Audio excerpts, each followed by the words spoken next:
Hello friends, schoolsteps.in welcomes you again. In the last tutorial we worked on mobile module and in this tutorial we'll work on the wearable module. Let's continue. In the last tutorial we worked on the mobile module and we worked on the code to send the message.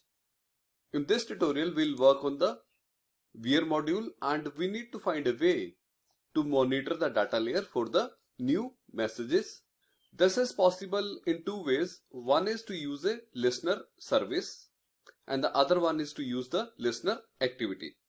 I repeat, the first way is to use the listener service and the second way is to use the listener activity. In this tutorial, we will use the first way, that is listener service. Let's do it. Under the wear module, expand Java, right click on the package and create a new Java class. Let's give the name as my listener service. Now we need to extend this class to the wearable listener service. So we need to say extends wearable listener service. The next thing which we need to do is to declare two variables. These variables are exactly the same as we declared in the mobile module. Next we need to override the method onMessageReceived. Let's do it. Select and click OK. Inside this method, the first thing that we need to do is to put one if-else condition. So we need to say if message event, which we are getting from here as a parameter, dot get path dot equals wearable data path, then do something, else execute the super dot on message received. Now if you see the if condition, we are comparing the path with the wearable data path and the value is exactly the same as we put in the mobile module. So that way we are confirming if the message is coming from the same path from where we sent it. Now inside the if condition, the first thing that we need to do is to receive our message.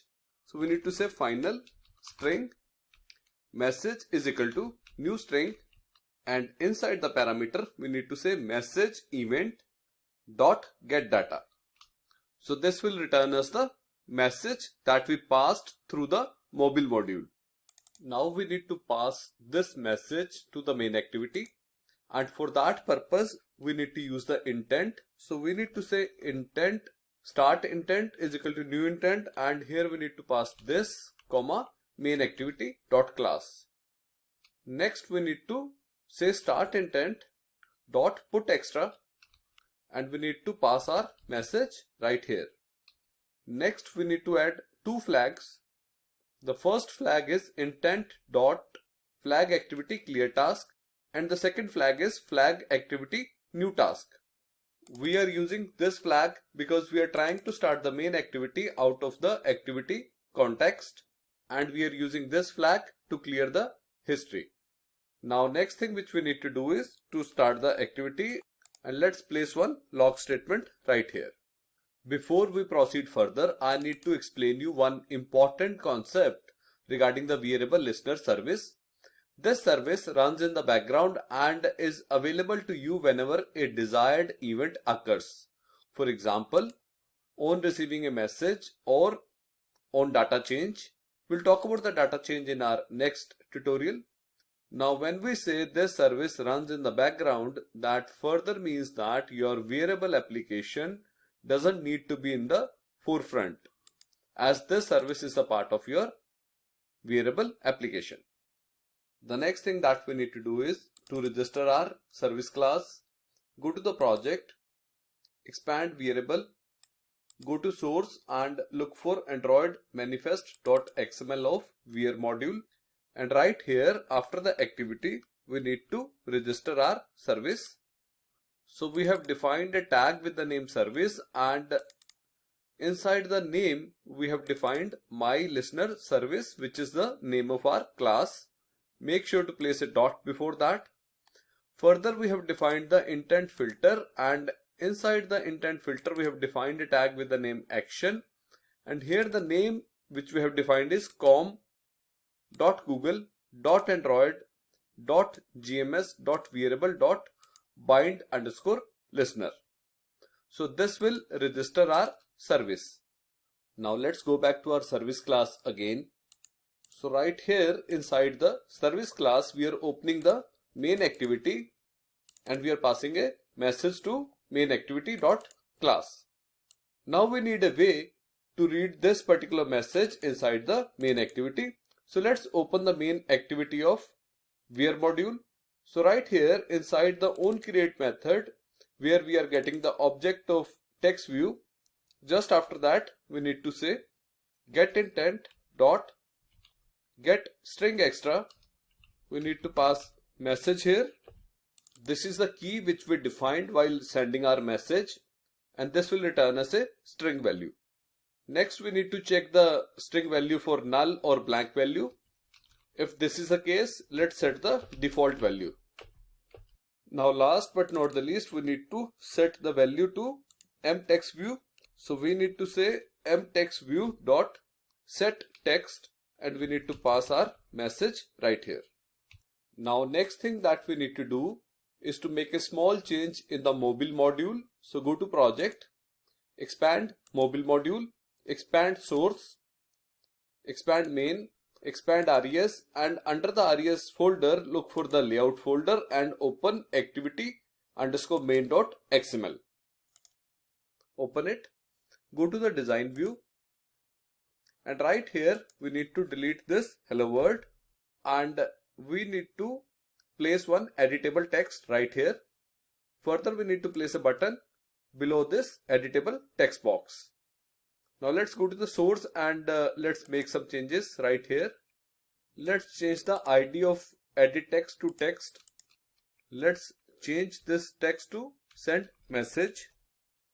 We have to change this ID to text as well, as we have defined text here. And last but not the least, let's define one onClick property, and let's call a method with the name send message onClick on the click event of button. Now we need to implement this method in the main activity of mobile module. Let's do it. So this is the main activity of mobile module, and right after the send message method we need to implement our method.